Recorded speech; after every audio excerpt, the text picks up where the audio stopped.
Vincenzo, how you doing, man? I'm doing well. How about yourself? Doing good. I'm super excited to have you on my show because you and I met at the Young Entrepreneurs Escape, and Yep. we were having a blast boarding in the mountains. And I will have to say that you absolutely did not look like a CPA when I Yeah, met. exactly. And That's so that's how I get them. right. Like, oh my God, this guy looks like a total mountain head, and he lives out here. Yeah. No, you're diving into financials all day. Then I am just nerding out on tax and tax advice. So you got you Done. got you got to give your before we jump into tons of tips and tricks and all the stuff that we're gonna geek out on. You got to give your a little bit of the background of how you got to where you are and what you're doing now. Yeah. No. So I mean, I'm from New York originally, and basically, started sort of the classic CPA route. Did the Big Four, worked at PricewaterhouseCoopers, and that was in finance for a while, and then about 8 years ago, I just decided to leave it all. I was just so done with New York and the finance and the rat race, and ended up moving to South America, and starting a practice with a focus on international taxation. Right, so Americans living abroad, foreigners that invest in the United States, and that's where I started growing my hair out and kind of sticking my finger up to the man as far as, hey, I could be this sort of CPA without the shirt and tie and the green visor, et cetera. So The that's where I'm at. green visor, pocket squares, and all that stuff. Yeah, exactly. So as we dive into this, can you kind of give a little bit of the overview of what your specialties are at your firm and what you've specialized in over the last handful of years? Sure. So, I started out at PwC and we are doing sort of like M&A stuff and tax stuff. But then basically when I did sort of, reinvent myself, I saw a real need for the international tax side. Right. And like I said, Americans living abroad, they still have to report, their they still have to file US tax return. They also have to report a lot of stuff like their foreign companies, foreign bank accounts, et cetera. And then the same thing for, a lot of foreigners that want to get in the United States. So, meaning they want to invest in real estate here, foreign companies that want to invest here and whatnot. So we've kind of, maneuvered ourselves in that niche. And that doesn't go without saying that, we still have a lot of clients in the US and I still have a pretty large, domestic part of our practice. But, it's all about niche markets and differentiation, right? And Mhm. any sort of business that you do. And so, for us, kind of being one of the sort of leaders and ahead of the game in the expat, the world really works on our benefit. That's super cool, and we'll definitely dive into that. So for the listeners, we're gonna just totally geek out on all the different different tax things that I know that we all think about all day long as we just get hammered with it. We'll definitely dive into that, Vincenzo, because I think a lot of people have either got partners that they work with internationally and or they're, like you said, that they're thinking about maybe living abroad or or retiring abroad, all these different things that I think are opening up people's eyes, especially as um, a lot of the inversion, or what do they call it? The inversions that were going on. Yeah, inversion Which, rules. Yep. yep. So, but before we kind of hammer into that, let's maybe just cover some of the things that, as tax day is coming up here pretty soon, and a lot of the owners that are thinking, okay, like things to think about tax wise as they're getting prepped and ready to sell, and or because I think there's two things, and maybe we can just start with this: is that I see a lot of people, Vincenzo, where they know that they're going to sell, but they've been kind of almost playing, the god of the annual tax strategies versus the long term. So, what are your thoughts on that as people are trying to optimize, mitigating taxes on an annual basis versus how that impacts the future structure of the eventual sale? Yeah, I mean, listen, ultimately you have to sort of look at, okay, well, what's your long term, what is your plan, right? When are you going to end up selling? And of course, it's good to sort of, let's say, buy assets to, depreciate them. And, a lot of people, put money into software, et cetera, so that it could be depreciated, it could be a write off. But, you also want to sort of think of, well, what is that? Are those assets going to, kind of bring me value in a sale? Right. And or are they going to just sort of be, written off and not going to be factored into the purchase price value, Hmm. right? And so, I think that's also, I mean, and look at it, like, you could write off, software you write off over 3 years, office furniture or equipment, et cetera, is, 5 years. So you kind of have to think of, well, what is my sort of, 3 to 5 year plan on selling? And again, is that is that going to be worth it in terms of purchase price and going to add value to it, or am I just really receiving a tax write-off now? Right. And then and why don't you, while we're on that note, explain maybe touch on depreciation recapture. Because I think that, I mean, I don't know how many times I've seen it where someone goes to sell and then all of a sudden they're like, running the numbers like, holy crap, I did not know that was going to happen. Yeah, totally. Right. So, when we do something, when you depreciate, whether it's an asset like a house or even equipment, again, it's over, a number of years, right? So you get to do that depreciation expense, right? And that obviously expenses against your net income and essentially lowers your bottom line and your taxable income. Now, the problem is when you sell that asset, right? Whether it's a house or whether it's a business, and then you're selling the business as a whole with assets, then you have to add back that depreciation, right? So you have to add that to your cost basis, so that essentially you're going to end up paying more capital gains on that, right? Because you're essentially adding that to your basis, and you're going to it's going to be a larger capital gain. Well, so then let's get curious as we peel that back a little bit because isn't depreciation recapture ordinary income too? Right, exactly. So when like maybe give an example of that, like because if someone buys even a building, piece of machinery, even a business, and that they purchase as an asset. We'll get into the asset versus stock sales, but like that whole thing that they might not owe anything on gets thrown into their tax equation, right? So can you explain how that ordinary income and that recapture works, and what you mean by like the cost basis versus the in? And then you might want to do the wrapper around the Yeah, asset. sure, So sure. So I'll do something just super easy, like a house, right? So let's have a rental property, and I depreciate that over time, and then at the end of the year, or it's not the end of the year, when you sell, let's say you have a you bought the house at 400,000, you're selling the house at 500,000. Okay, so you'd say, oh yeah, well then that's obviously a capital gain of 100,000. But you also depreciate that house, that rental property, over a number of years, and let's say the depreciation is 20,000. So that means that you have that $100,000 capital gain, but then due to the depreciation add back, that 20,000 that you had depreciated over over the years also gets added into your capital gain. However, that gets segregated into ordinary income, and so that would essentially be taxed at ordinary income. So you which have sort of the capital gains rate, which is lower, right, 15 to 23.8%, and then you also have the ordinary income aspect of it. So this is where so actually even for clarifications for purposes for me, so you cap gains and ordinary income Yeah, on that 20 grand. So right, it's exactly. $120,000 in cap gain plus 20 grand in ordinary income. No, no, it'd be 20 grand. It would be segregated. So it'd be Got it'd Yep. be 20 grand of ordinary income, and then the 100,000 cap gain. Well, and I think what happens I mean, I'm seeing that especially with the 179. And maybe you want to touch on some of these depreciation tactics that people are using between 179 and how they're purchasing random stuff to get that, and how dramatic that can be because of the eventual sale.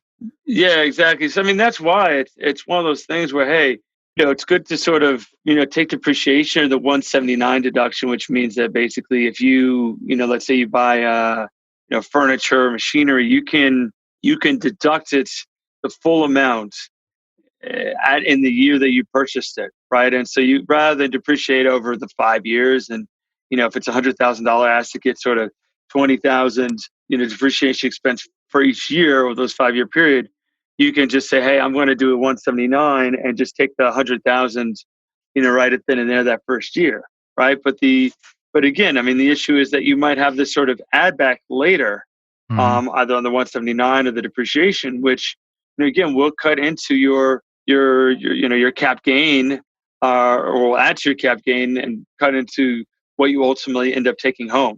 And so a lot of people say, oh yeah, well, that's like one of the biggest like year-end tax tips, right? Is, okay, well, hey, why don't you just buy a bunch of equipment, et cetera. But if you're looking to sell, the next couple of years, and just know that that's going to come back to you, right? If you're not going to sell in the next 10 years, then fine, then the the equipment will be depreciated by then, and it really won't matter. But if you do have a forecasted sale on the horizon, then just know that that will, That's where you're talking ultimately about add. making sure that it adds to the value of the company instead of just. Exactly. Yep. What Right. are the nuances with the 179 that change with the new tax code? There was something called bonus depreciation, so that, again, I mean, it allowed certain fixed assets to be depreciated again with the 179 rule. So it basically opened up for more asset classes to be to be included in that 179 rule. Wasn't like what some of them like trucks and SUVs and Yeah, random. trucks. Yeah, yeah. So a big thing was, yeah, like SUVs and I think even like luxury cars or something like that. I mean, there's a lot of nuances about, what you can depreciate, specifically when it comes to automobiles and vehicles. And so you're right. So the bonus depreciation rules allowed for, yeah, it was like trucks, etc. So then, as we're kind of touching on on some of this, and I know we're kind of just doing some, some 101 potentially for some people, but I think it's so important because all these things are nuances, and it's all about being able to answer or ask the right questions to whoever they're sitting down with. Let's dive into the asset versus stock sale because and give your the main contrast between the two because I think this is where I mean there's people that you and I know that I was like like is it going to be an asset or a stock purchase and like I don't know I'm like well it's a huge deal so Right. why don't you just give your definition of what the two are in the contrast. Yeah, totally. I mean, basically, stock sales, when you sell a company, so you're actually selling the stock. You're saying, okay, I'm, selling my stock in my company. I'm no longer owning that company. And essentially, you're getting rid of the company, you're getting rid of any sort of liabilities associated with the company. And it's actually way more favorable to the seller to do a stock sale versus an asset sale is saying, okay, I have this LLC or the C Corp, and I'm just going to sell, certain assets, right? So, I mean, it could be all the assets of the company, and then when I say all the assets, I'm not just talking about the fixed assets, but, also the intangible ones, right? Like customer list or the brand name, et cetera, and that would be more favorable to the purchaser. So I think one of the biggest things is when you are sort of thinking about selling the company or sort of getting to the negotiation table is to it's one of the first details to hammer out, right? Are they just want to buy the assets? Do they want to buy the stock? And kind of how you're going to maneuver that from a negotiation standpoint and from a tax standpoint. So, and ordinary income being asset and then cap gains being stock. Can you describe like in No, but even within the asset sale, it gets a little complicated than right that. Yeah, I mean, the so classifications, right? yeah, the Can you give it yeah. classifications and the what's known as the purchase price, sort of allocation of the assets, right? So, for example, I buy a company for $1 million, or I should say, I buy an asset for a bunch of assets for $1 million, and so then me and the seller have to iron out, well, what is the allocation of the value of the assets, because on the books of the seller, the assets might only be worth 600,000, right? But I'm paying $1 million, and there's a reason for that, right? The reason is because, of course, there's value in the goodwill, there's value in the brand name or the customer relationships, and so me as the buyer, I want to make sure that I'm maximizing sort of my depreciable assets so that the brand name and the customer relationships, et cetera, I can depreciate and or amortize over the life of the asset. So and by doing this allocation, there are certain assets that you as a seller would classify as capital gains, and again, that's a capital gain.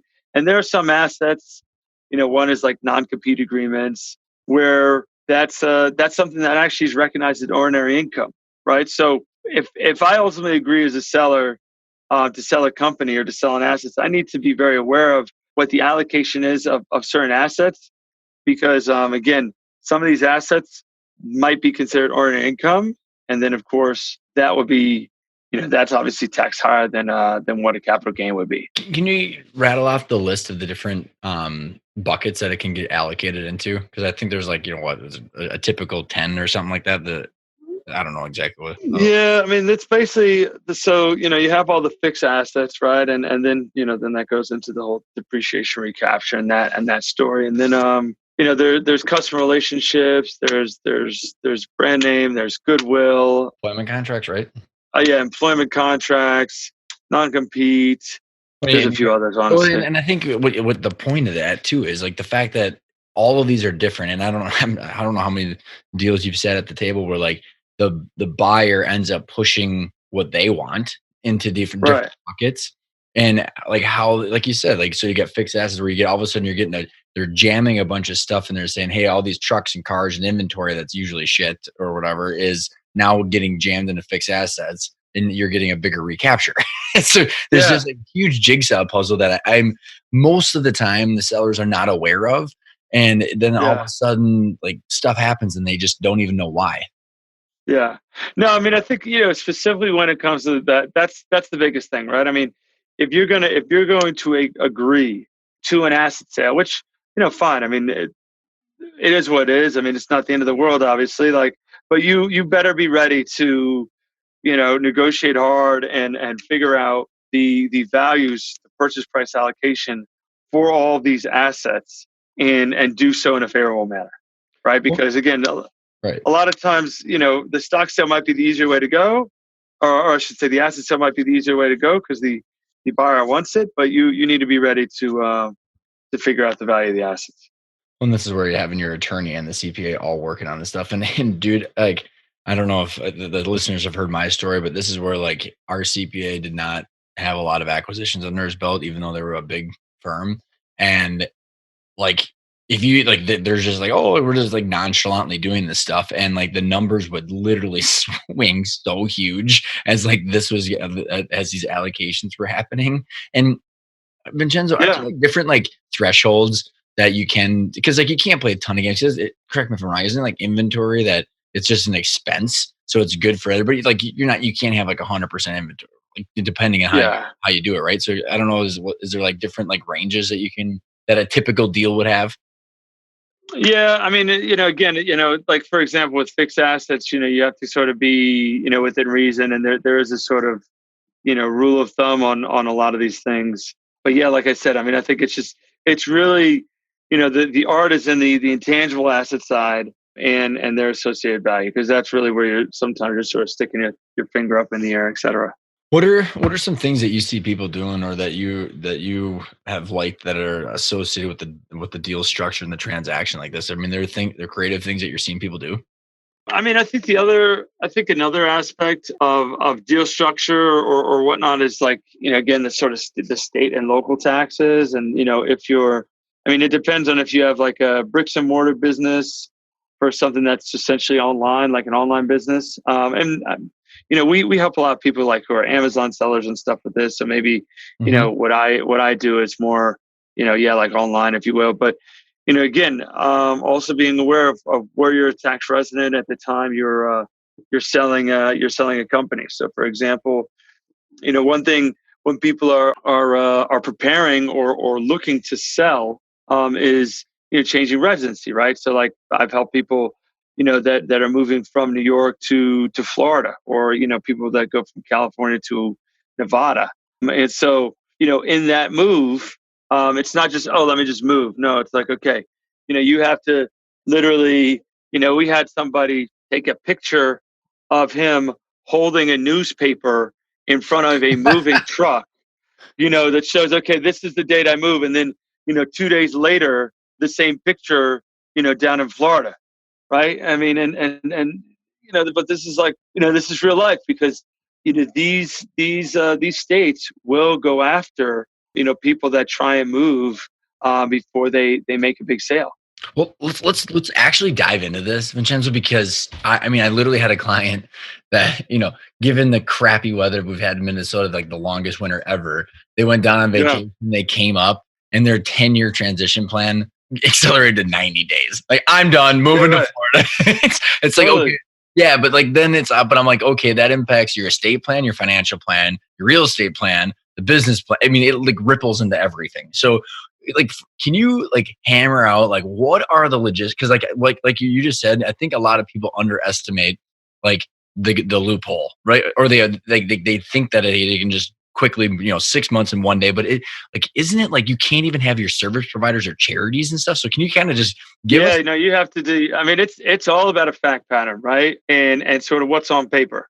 And so, it is about, it's stuff like, whatever your religious organization is, or one thing is your accountants or your doctors, or your lawyers, being in Florida and being able to say, yeah, I have all my doctors in Florida. Social groups. Obviously the basics like voter registration, driver's license, bank account.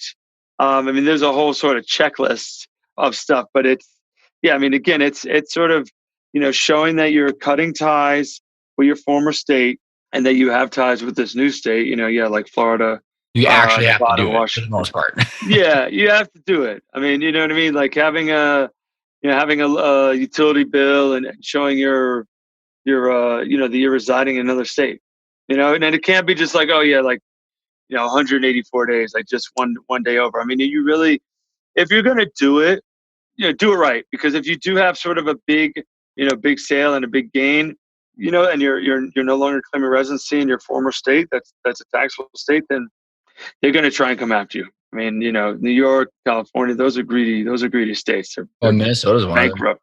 You know what I Yeah. mean? Can you explain the long arm or whatever the like? Because I think California, New York, Minnesota, all one of the higher states. I mean, like, isn't the? I mean, they'll literally go after you and then like ask for all the money back, won't they? I mean, it's Yeah, no, they will go after you. I mean, and it's and you will have to show this sort of fact pattern, yeah, of the fact that you've moved all of your ties. I mean, it's about showing sort of ties to the other state. And so, it's, yeah, like I said, it's more the sort of intangible of like, my social ties are here and my service providers are here. And, you have sort of paperwork to back that up. so, because I do have a lot of listeners that are also have e-commerce companies. What are some of your suggestions on that? Because I actually read this article, Vincenzo. It was like about how in today's world with more of these businesses that are online. I mean, money's more fluid, so people are. I mean, like now states are literally competing with each other because of this stuff. So, what are things that you suggest or that you've seen or helped with people that have e-commerce companies that are a little bit more fluid? Yeah, I mean, the problem with e-commerce, is, of course, well, where the company is located, especially the person's, kind of nomadic, which I have a lot of people, but it's also the matter of, whether you might owe, let's say, state tax in the jurisdictions where, for example, people that are Amazon resellers, right? And Amazon has these fulfillment centers in various states. So some of the risks that we've seen, especially at the deal table, where people are like, oh well, what if you haven't been paying your sales tax in all these states. So what if the state comes after me, once you sell the company? So you have a lot of issues with sales tax, Mm-hmm. and whether the person is doing the proper sales tax reporting, and And yeah, there's all I was these. just I gonna was say just on that note too, I don't know if you see mm, so because we were doing business across all the US too. And like there was a deal that my partner was working on, selling was a very large deal. And the the difference of doing an asset versus a stock venture, they had like prepped everything to try and do the stock because the liabilities go with that, like you said. yeah, exactly. Hmm. So doing the prep work and the sales tax audit and all these, financial and tax reporting will help you hopefully position yourself to do a stock sale. So what is it like? Yeah. I mean, what kind of work or what tools or how do you like how would someone go about doing and prepping and understanding how like what their exposure is on this stuff? Yes, I mean there's like, so for sales tax, there's a bunch of sort of online applications. Like there's something called Tax Jar, and there's a bunch to sort of help you calculate your sales tax for each state. So I would of course, and that should be something that would be asked due diligence, right? As far as showing all this, the sales tax returns and the calculations for that, and then it really is sort of examining if there is any sort of state tax liability in some of these states in which an Amazon fulfillment center operates. And so, being able to prove that, hey, you don't have any sort of local tax liability, that we've done the due diligence, we have these memos to show, or whatnot, to prove that this is not at risk. And yeah, and hopefully being able to do the stock sale because of that. But I mean, that's the thing. If you're in sort of a very either litigious type of business, or in a business where there's a lot of gray area, like when you're looking at Amazon resellers and salt for state and local tax, it's all about the risk of or it's all about the purchaser, and if they're willing to take on the risk or not, and if you're willing to let them, if you're willing to walk away if they're not going to do a stock sale or not. So, have you seen the stock versus asset sale impact people's ability to have their residence somewhere else? Let's because I mean, with an asset, you keep the corporation, all that kind of stuff too, right? So then there's a tie to states. I mean, so would that impact any of that the state maneuvering? Yeah, I mean, I think ultimately it depends on the type of business, and like I said, if it's brick or mortar or not. I mean, yeah, I mean, a stock sale is a lot cleaner, so to speak. But I mean, you could still do an asset sale if, again, if let's say it was an S corp, and and you decided personally to move out of state, right? Because in an S corp, for example, or an LLC, it kind of flows through to Hmm. Hmm. to the shareholder. So again, your capital gains would essentially flow through to you, and where you're Hmm. located, and your residency. So yeah, it does kind of depend on the type of business. Yep. How about so if someone's got an e-commerce business and they're like looking at these numbers going, okay, like is it like because they're more mobile because of the e-commerce nature? Is there I mean, is it just something where they should be like literally thinking about all this stuff going, okay, it literally is worth it for me to move because of the state taxes on the asset versus maybe kind of talk through because I think Yeah, I mean, eh, this I go was ahead. going to say, I mean, the state's tax on the and is such a big thing. I mean, even just moving, in New York, for example, moving from out of New York City just to like the burbs, just to New York State is a big jump, right? I mean, so, and then obviously, moving from a place like New York or California to to Florida, Nevada. I mean, you're talking like 10% tax rate that you're going to save on that. So I know. it can, it's serious. I mean, and that's why I mean, people, my clients that are either selling their businesses, or even people that are, again, like kind of looking to move abroad or whatever. It's like, all right, just don't neglect the state side, right? I mean, people sort of, I think, big picture, focus on a lot of other stuff, growth, or yeah, like asset versus stock or whatever. But don't forget the state side of it. So the salt, the state and Well, I local. actually I followed Grant Cardone, who is very vocal on my LinkedIn feed, Hmm. and he literally just moved from California to Texas, or it was either Texas or Florida. And he's saving $1.4 million a year, and I mean, Yeah, even if you take that divided by 10, 140 grand, you can literally fly around a lot or rent a private jet a dude, lot. it's so, yeah. I mean, and that's the thing. You see. I mean, listen, look at the population growth of a place like Florida. Okay, I mean, there's more and more people moving down there, and I mean, obviously the sun is nice, but let's be honest. Like the tax thing, especially from, like I said, the Northeast. Yeah, it's big. It's a big difference. So, in your international, I mean, like if people were to think long term or big picture about this stuff, what is that on the international stuff? Are you seeing as people? Because I think that there's more international buyers too, which I think a lot of people don't assume as they're selling their companies that they could literally go and like look at international buyers. But as money's flowing back and forth and the world's becoming more global and people have more opportunities to do this stuff, like what are the things that you're seeing or you're recommending or strategizing with people about? Yeah, I mean, I think from an international standpoint, you want to make sure that if it's an installment sale, for example, I mean, you want to make sure that a they're able to, well, a that the foreign currency risk is not there, right? So that obviously everything's negotiated in dollars, and the company that might be buying you, either has a hedge or is able to sort of meet a purchase price if they have an issue with either their foreign currency, or bank loan, et cetera. Right? I mean, I think that's one aspect when it comes to sort of international buyers. The other aspect is just, again, I mean, just culture. I mean, a lot of times, I have people that have buyers from South America coming in, and just the sort of the pace of a deal might go a lot slower, and there might be just longer due diligence, and it's just, again, I mean, I think that people have to just sort of understand these nuances and differences, et cetera.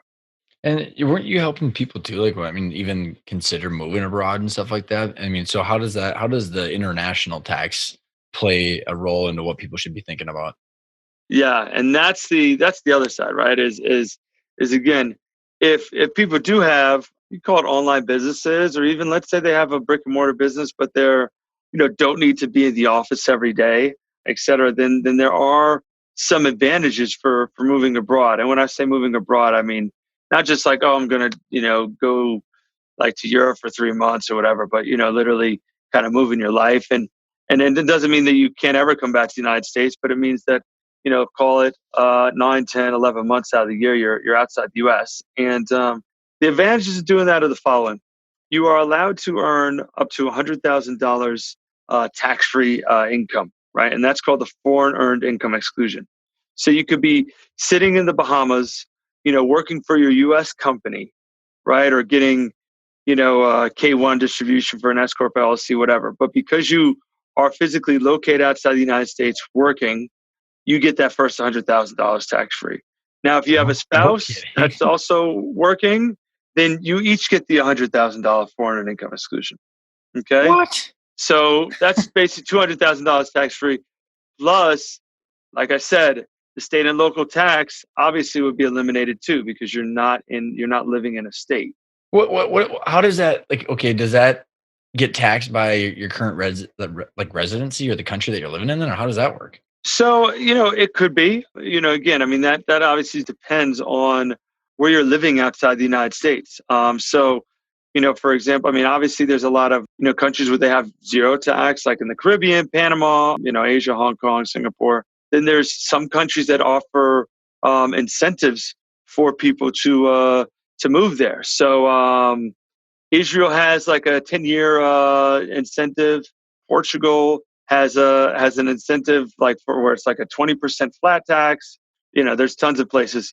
Or thirdly, you could do something where you're like a little nomadic, so you're not really a tax resident of a particular country, right? So maybe you're either like perpetually traveling, or let's say you're in a country for just under 100 days or 180 days, so just under half a year, and kind of splitting time between two countries. There are a lot of countries too that they don't tax on your worldwide income. So as long as you're not, working, or I should say, as long as you're not earning the money like locally, then you don't have to pay tax. I know like Spain, for example, has some sort of special entrepreneurial visa program where, hey, listen, you're not taking any jobs, you're not really, working locally, so you could live, sort of tax free there. And at that point, you're really just sort of stimulating the economy by spending money there. So, yeah, I mean, it really depends on sort of the visa and that situation. But like I said, I mean, $200,000 tax free, under the foreign income exclusion by, claiming a bona fide residency in another country, right? Which means that you are, living there. You have a local visa, a local bank account, a long-term lease. You sort of have this fact pattern that says you're living there. Or you could kind of do this sort of nomadic traveling where you're just outside the US. The only sort of issue with that is if you want to be quasi nomadic, then you're only allowed to spend 35 days in the United States in a calendar year. So for some people, that might be a little bit difficult. Other people are like just so glad to get out of the US. So, they just do that. But Well, I mean, 200 either, grand tax free, man. I mean, like, yeah, either that can way, make or break the equation, man. Like, I'm just yeah, thinking, it's like, well, and this is why a lot of people are gravitating towards Puerto Rico, right? I mean, I don't know if you got anything to say. right. Yeah, and you're right, and that's the other option. Is Puerto Rico? It's a little different, and it's kind of like an either or. So you have the international strategy, which I just explained, or you have the Puerto Rico strategy, which is that you would be in Puerto Rico for 183 days. So basically, you have to spend one more day in Puerto Rico than the United States, and by doing so, you have no capital gains on anything in Puerto Rico. So people literally, move to Puerto Rico if they're anticipating selling their company so that they would not have to pay capital gains on the sale of their company. So you have a lot of people that move to Puerto Rico for that, or you have a lot of people that are, day traders, hedge fund guys, et cetera, that, just trading stocks and bonds all day and, making tons of capital gains. You have other instances where you could, let's say, run a company from Puerto Rico. Let's say, get one of these virtual companies, Amazon seller, whatever. And, you essentially would pay, 4% corporate tax in Puerto Rico, and then you could dividend, out the money from the company at a 0% tax rate. So you have all this stuff. I mean, and then you're basically in Puerto Rico, just over 6 months a year, and then the United States for the other 6 months. And I mean, it's funny because they got flights.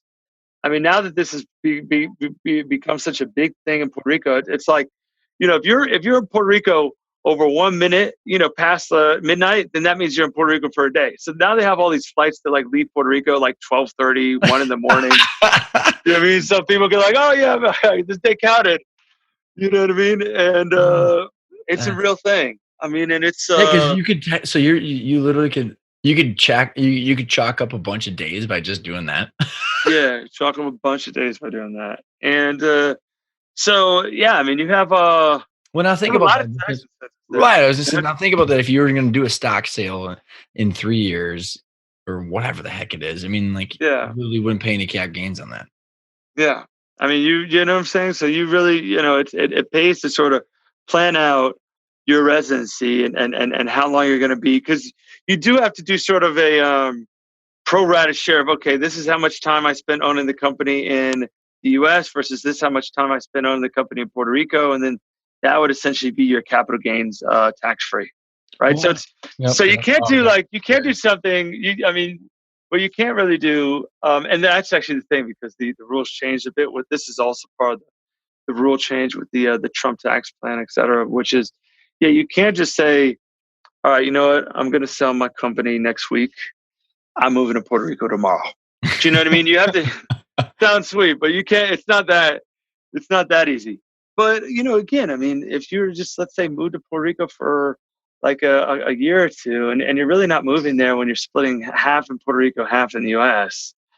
Yeah, I mean, you Well, could literally. honestly, Vincenzo, like I think about this and like so the big problem that I've been seeing is so the sheer quantity of baby boomers that are going to be selling their companies or transitioning in the next 5 to 7 years is ridiculous. I mean, Mhm, there's 6 million privately held companies in the US that have employees. There's 21 million that are freelancers, but the rest have employees. And yeah. 4 million of them are going to be transitioned because the average age is 62. So like Mhm, you think about this, and the biggest problem that I see is that a lot of these people have been running their lifestyles, making a couple hundred grand, and they don't have enough savings. I mean, so what right. happens is we call it the value gap or whatever you want to call it. It's a gap between like what they can literally live on and when and how they Right. sell their company. Which, if you think about all the things we talked about, what asset versus stock sale, the depreciation recapture, all this, the residency, state tax, all of this stuff impacts how well or whether they can or can't sell their company. And so I like it's like I swear to like these like the things you're talking about need to be part of the plan because it's like, hey man, if that's the difference of like you making it or not, you should potentially think about it. Like, Yeah. I mean, No, I you mean, save in like 100, like let's say you're only gonna live on 150 grand or something like that, and all of a sudden that goes down to 75 because of I don't know. It mhm. just it's Yeah, like exactly. No, I mean, listen, I mean, it's about playing defense, not just offense, right? I mean, we're all focused on, hey, like, marketing our business and expanding it and growing it. And trust me, I mean, I've done it myself, and online marketing, et cetera, has been great, but it is about playing defense when it comes to, where can I save, whether it's, on the actual transaction value,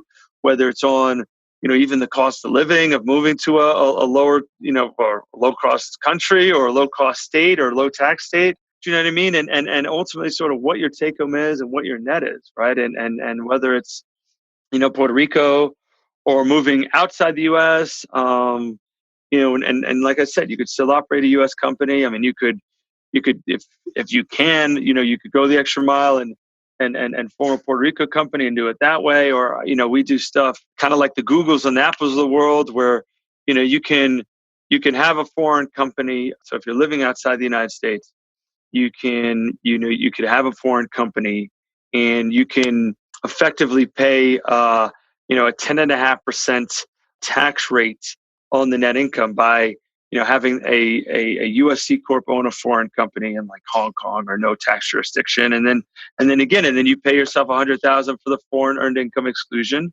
And you pay your wife 100,000, or your somebody else in your family that's with you, and again, you could save a lot of money, and then you could reinvest that money into the business, right? I mean, because that's the point, is if you're out there, earning, 500,000 net on your business, then, you're paying yourself, or you're, so to say, you're paying the government a couple hundred grand, right? So that's a couple hundred grand that you can't pump into marketing, pump into your ad campaign, or reinvest in a new, manager, or C-level executive, or some sort of specialist that you need, right? And so, you could do that if you employ some of these strategies, et cetera, if you're able to, obviously, by It's just working remotely, et and cetera. I So just think you just hit on a bunch of. I mean, it is a global, and not only is it a national playing field on the tax side, but it's a global playing field, and it really impacts your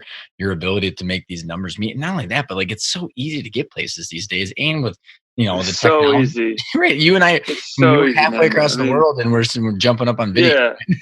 Yeah, exactly. I mean, that's the thing. You're freezing in Minnesota. I'm down here in South America, and And my yeah, taxes are 10% in my state, right? right. Who's the smart You know what I person? mean? Yeah, yeah, right.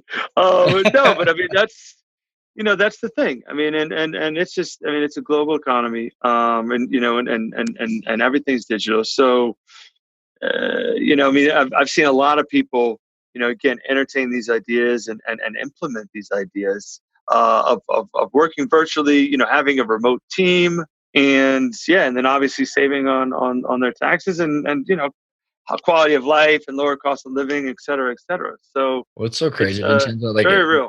it is very real, and what's funny, like, and I'm not gonna call myself a smart one out of this whole equation, but even the groups of the people that we hang out with, like, I mean, I'm living in Minnesota. Like everybody's from Seattle, Washington, and New York, and California. Right. Half the people from California. I'm sitting there going, "All right, guy." Like, not only, yeah, I mean, the state tax is one, but like, I mean, it's really cheap to get places. I mean, like, I'm literally right outside the Twin Cities. I have a 3,900 square foot rambler with 3 acres, and my taxes are Yeah. $3,200 a year. And I got people that live like in these nice counties by me that's 15 grand a year. But then, like, I mean, and I think my monthly payment's like 2,500 bucks a month. And like, I talked to someone that was like, they're in California, like, dude, I got like, 400 square feet, and I pay twice. Yeah. I'm like, well, You that know what I doesn't mean? I mean, that's the thing. It's so true. I mean, you could totally live wherever you want, and you could hop a plane to have a meeting somewhere, or stay a couple days somewhere, and you don't have to sort of be confined to to some of these cities, or sort of epicenters of business, right? I mean, right. And you can afford a everything lot is of done. planes. Yeah, exactly. You can afford a lot. You could be flying first class. I mean, you could. Yeah. So it's just, yeah. I mean, it's obviously what suits everyone best.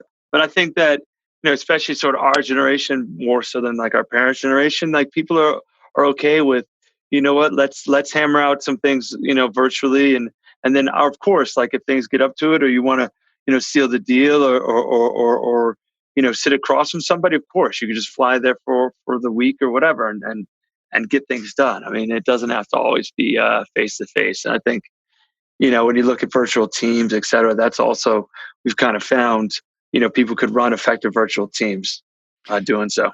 So with that being said, I mean, you're the online tax man, right? So what is Yeah, if there's a makes sense.